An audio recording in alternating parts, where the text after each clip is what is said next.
Hello guys, myself Rishi Jain. Now in continuity with the previous video related to the important questions of the electrostatics. Student आज हम जो basically discussion कर रहे हैं कुछ ऐसा इंपॉर्टेंट क्वेश्चन जो एग्जाम में काफी बार आया भी हुआ है और उससे आपके काफी सारे बेसिक कॉन्सेप्ट्स भी क्लियर होंगे। तो वो कैपेसिटर से रिलेटेड बेसिकली हमारे पास न्यूमेरिकल प्रॉब्लम है। Let's start with the problem. तो आपके पास प्रॉब्लम क्या है, x and y are the two parallel plate capacitor having the same area of the plates and same separation between the plates। अब देखिए students, आपके पास क्या है, एक तरह से उनका एरिया भी सेम है, डिस्टेंस भी सेम है, दोनों कैपेसिटर्स का आपके पास सेम मेंशन है। उसके बाद क्या है, x has air between the plates and y contains dielectric medium of epsilon r equal to 4। Basically इसका डाइलेक्ट्रिक कांस्टेंट आपको गिवन है। तो मतलब यहां पे तो एयर है और इसके अंदर क्या है, एप्सिलॉन आर, डाइलेक्ट्रिक कांस्टेंट इसका कितना गिवन है, 4 गिवन है। आपने क्या करना है, calculate the capacitance of each capacitor if C equivalent equal to 4 microfarad. आपके पास इस टोटल कॉम्बिनेशन का टोटल कैपेसिटेंस मेंशन है 4 माइक्रोफैरड। आपने क्या फाइंड आउट करना है, capacitance of the each capacitor. Clear? तो फर्स्ट पार्ट देखिए हम कैसे करेंगे। मैं Cx मान लेता हूं कि मेरे पास क्या होगा, A epsilon naught divide by D होगा। क्लियर? अब Cy आपके पास क्या होगा, A epsilon divide by D होगा, क्योंकि यहां पे डाइलेक्ट्रिक स्लैब है तो इसका मतलब क्या हो गया, एप्सिलॉन आ गया।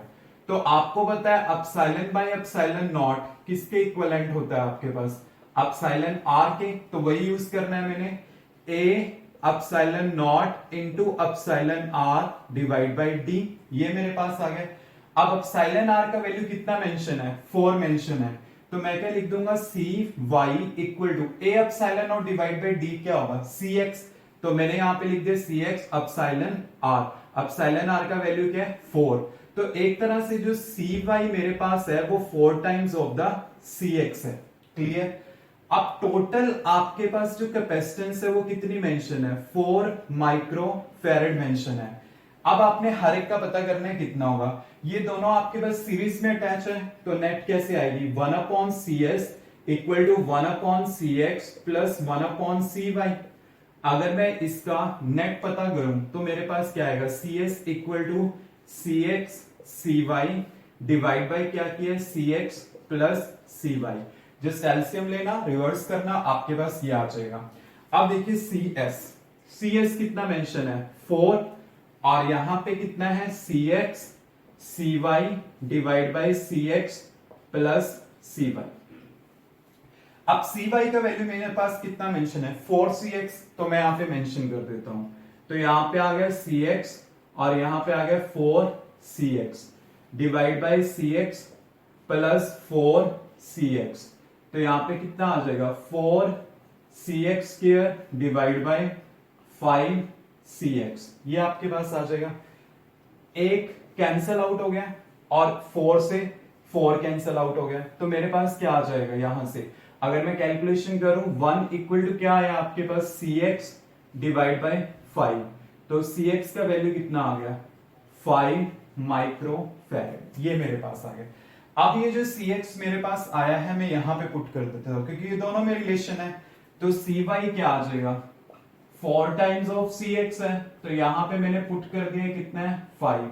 तो आपके पास कितना आ जाएगा, 20 माइक्रोफैरड। तो इससे क्या पता चलता है, आपके पास CX कितना आता है, 5, और CY कितना आएगा, 20 माइक्रोफैरड। तो ये तो मेरे पास फर्स्ट पार्ट सॉल्व हो जाता है, capacitance of the each capacitor. तो इसे मैं यहां पे मेंशन कर लेता हूं कि मेरे पास क्या क्या वैल्यू आई है। मेरे पास वैल्यू आई है, फर्स्ट पार्ट में जो आया CX कितना आया था आपके पास, CX आया था 5 माइक्रोफैरड, और जो CY आया है वो कितना आया है, 20 माइक्रोफैरड। जो CY है वो क्या था, 4 टाइम्स ऑफ CX आपके पास था। Now there is a second part, calculate the potential across each capacitor. आपने हर एक के अक्रॉस पता करना है अलग अलग पोटेंशियल कितना होगा। अब देखिए स्टूडेंट, जो पोटेंशियल होता है वो सीरीज में डिफरेंट होता है, चार्ज सेम रहता है। तो 12 है, 12 वोल्ट को मैंने इसके क्रॉस डिस्ट्रीब्यूट करना है, but you should know the concept कि आप वो पैरामीटर फाइंड आउट करो जो सेम रहता हो। सीरीज में बेसिकली क्या सेम रहेगा, चार्ज। तो यहाँ पे टोटल चार्ज फाइंड आउट करो, इसके क्रॉस क्या होगा। आपको ये चीज पता है कि Q इक्वल टू क्या होता है, CV होता है इस टाइप से। तो टोटल कैपेसिटेंस क्या है, CS और इंटू V। अब टोटल कैपेसिटेंस आपके पास कितनी मेंशन थी, 4 माइक्रोफेरेड, माइक्रो मतलब 10⁻⁻⁶ थी, क्लियर। और वोल्टेज कितनी है 12, तो मैंने यहाँ पे पुट कर ली, तो कितना आ जाएगा 48 इंटू 10⁻⁻⁶ कूलम, इतना चार्ज मेरे पास आ जाएगा।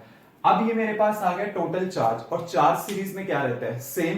तो इसके क्रॉस भी चार्ज इतना ही होगा और इसके क्रॉस भी चार्ज इतना होगा। अब देखिए मुझे हर एक की कैपेसिटी पता है और हर एक के क्रॉस चार्ज भी पता है, तो पोटेंशियल निकाल सकता हूं।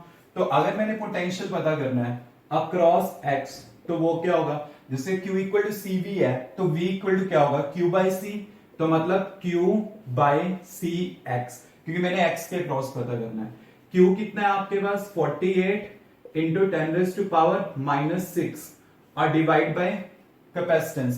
कैपेसिटेंस जो x की है वो कितनी है 5, तो मैंने यहां पे पुट कर दिया 5 माइक्रो, तो ये कैंसिल आउट हो गया और इसको कैलकुलेट करेंगे तो ये कितना आ जाएगा मेरे पास 9.6 और ये हो गया वोल्ट, क्लियर। तो ये वोल्टेज अक्रॉस x आ गया।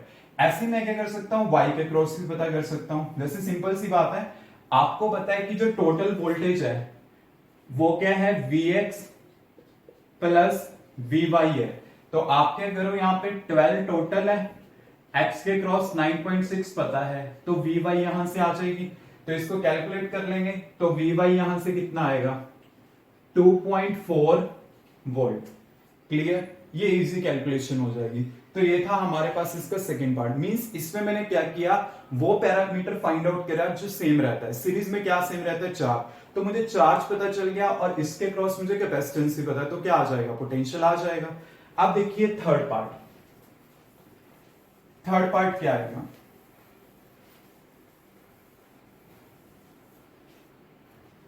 थर्ड पार्ट में मैंने पता करना है what is the ratio of the electrostatic energy stored in the X and Y. Energy का रेशियो निकालना है।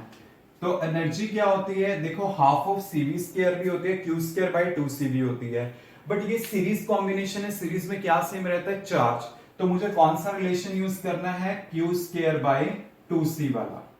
तो यहां पे कैपेसिटेंस x की लिख दी, y के लिए क्या होगा Q square by 2CY, clear. Charge तो सेम ही रहेगा सीरीज में, तो दोनों को मैं क्या कर लेता हूं, डिवाइड कर लेता हूं।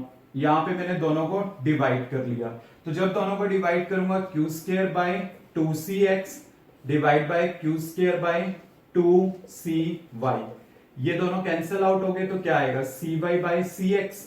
अब CY का वैल्यू कितना आया था 20 माइक्रोफेरेड मतलब माइक्रो, और इसका वैल्यू कितना था 5 माइक्रो, तो ये कैंसिल आउट और ये कितना आएगा 4। तो आपके पास UX बाय UY ये रेशियो कितना आ जाएगा 4:1। Basically you have to check कि कौन सा कॉम्बिनेशन है। सीरीज है देन मैंने ये रिलेशन चूज किया, अगर पैरेलल होता है then I will select the relation half of CV square, उसके अकॉर्डिंगली रेशियो कैलकुलेट करता। तो मतलब ये क्वेश्चन काफी इंपॉर्टेंट है। इसका एक पार्ट भी आया हुआ एग्जाम में, 2 पार्ट्स भी एज अ सेपरेट आए हुए हैं, तो आपको ये कॉन्सेप्ट बेसिकली क्लियर होना चाहिए। Clear students, any doubt? Now student, next question is, a test charge Q is moved without acceleration from A to C along the path A to B and then from B to C in electric field E as shown in the figure। मतलब क्या है, एक charge ने A से C पे जाना है, वो जाएगा कैसे, along the path A to B and then from B to C, clear. और इलेक्ट्रिक फील्ड आपको x एक्सिस के लॉन्ग गिवन है, ये आपके पास इलेक्ट्रिक फील्ड का डायरेक्शन है। अब आपने क्या फाइंड आउट करना है, calculate the potential difference between the A and C। A और C के बीच में आपने पोटेंशियल डिफरेंस फाइंड आउट करना है। Student you know very well कि जो इलेक्ट्रोस्टैटिक फोर्सेस होती हैं these are conservative in nature. Conservative का मतलब क्या है कि वो पाथ के ऊपर नहीं डिपेंड करती। अगर आपने A टू C जाना है तो बजाय कि आप ऐसे जाओ तो ये प्रेफर करो, मतलब क्या है कि doesn't depend on the path, कि चाहे आप ऐसे मूव करो चाहे आप ऐसे मूव करो। तो मैं बेसिकली यहां से यहां ये वाला पाथ प्रेफर करूंगा, क्योंकि ये पाथ के ऊपर डिपेंड नहीं करती, इसलिए मैं अपनी कैलकुलेशन को थोड़ा कॉम्पैक्ट कर दूंगा, क्लियर। तो आपने पोटेंशियल डिफरेंस इन दोनों के बीच में फाइंड आउट करना है। ये इनिशियल पॉइंट है, ये फाइनल पॉइंट है। तो मैंने क्या किया, फर्स्ट पार्ट के लिए पोटेंशियल डिफरेंस लिखा VC minus VA, final minus initial. अब देखिए एक चीज आपको बताता हूं कि आप याद रखना कि आपके पास जो बेसिकली इलेक्ट्रिक फील्ड होती है वो आपके पास होती है V/D। क्लियर? आपके पास V है एक स्केलर क्वांटिटी, E है आपके पास वेक्टर क्वांटिटी और डिस्टेंस है वेक्टर क्वांटिटी। अगर मान लो मैं इसको ऐसे लिखता हूं V equal to E into D, आपके पास ये है, तो आप देख सकते हो कि ये स्केलर है, ये दोनों वेक्टर है। अगर ये दोनों वेक्टर है और मैंने इन दोनों वेक्टर्स का यूज करके स्केलर बनाना है, तो मैं मोस्टली क्या प्रेफर करूंगा, E dot D, because you know that the dot product between the two vector quantities is scalar. तो E डॉट डी की फॉर्म में मैं इसे यूज कर सकता हूं। तो अब देखिए मैं इसका कैसे यूज करूंगा ट्रिक का, मतलब मैं यहां पे लिख लेता हूं E dot D. Basically electric field तो E ही है, ठीक है, या इसको ऐसे लिख देते हैं E डी कॉस थीटा। अब देखिए जो इलेक्ट्रिक फील्ड है आपके पास वो तो E है। अब डिस्टेंस बेसिकली क्या है मेरे पास, जो डिस्टेंस है बेसिकली यहां से यहां तक वो कितना है, this is your initial point and this is your final point. X coordinate he given है तो 2 माइनस 6 होगा, तो मतलब क्या होगा, इलेक्ट्रिक फील्ड तो E ही है और ये कितना होगा 2 माइनस 6 होगा, और ये क्या होगा कॉस, क्योंकि देखिए डिस्प्लेसमेंट इस साइड है, इलेक्ट्रिक फील्ड इस साइड है, तो एंगल कितना बना 180 डिग्री बना। तो आपके पास क्या आ जाएगा, माइनस ये आएगा 4, क्योंकि माइनस 4 आया, माइनस मैंने बाहर ले लिया, और ये कितना आएगा -1, तो टोटल कितना आ जाएगा 4E आ जाएगा। मतलब जो पोटेंशियल डिफरेंस होगा दोनों पॉइंट्स के बीच में वो कितना होगा 4E। अब देखिए सेकंड पार्ट में क्या है, सेकंड पार्ट में मैंने ये फाइंड आउट करना है at which point is the electric potential more and why. C और ए में से किस पॉइंट के ऊपर पोटेंशियल ज्यादा है और क्यों है, ये मैंने फाइंड आउट करना है। वो मैं कैसे फाइंड आउट करूंगा, अब देखिए आपको पता है VC माइनस VA जो रिजल्ट आपके पास आया है वो क्या है 4E है। आपको पता है ये 4E आपके पास क्या है, पॉजिटिव चार्ज है। अगर ये पॉजिटिव चार्ज है तो इसका मतलब क्या होगा, ये ग्रेटर देन 0 होगा। तो VC माइनस VA बेसिकली क्या है, वो ग्रेटर देन 0 है। तो अगर ये ग्रेटर देन 0 है तो VC क्या आ गया, ग्रेटर देन VA आ गया। तो इसका मतलब क्या है, पोटेंशियल C पे ज्यादा होगा और A पे क्या होगा, लेस होगा। मतलब अगर आपके पास ये आ गया तो सेकंड पार्ट इजी है। और स्टूडेंट ये क्वेश्चन थोड़ा टिपिकल वे में है, क्योंकि ये ट्रिक यहाँ पे यूज हो रही है बिकॉज इन एग्जामिनेशन मैंने भी ये चीज चेक करी है कि मोस्टली स्टूडेंट्स का ये पेपर में क्वेश्चन गलत था। तो ये है कि बेसिकली कैलकुलेशन का मेथड गलत हो जाता है, कई स्टूडेंट कंफ्यूज हो जाते हैं किस टाइप से कैलकुलेट करना, और 2 मार्क्स का क्वेश्चन था। तो प्लीज इसको ध्यान से करना because this part is very very important from concept point of view. Clear students, any doubt?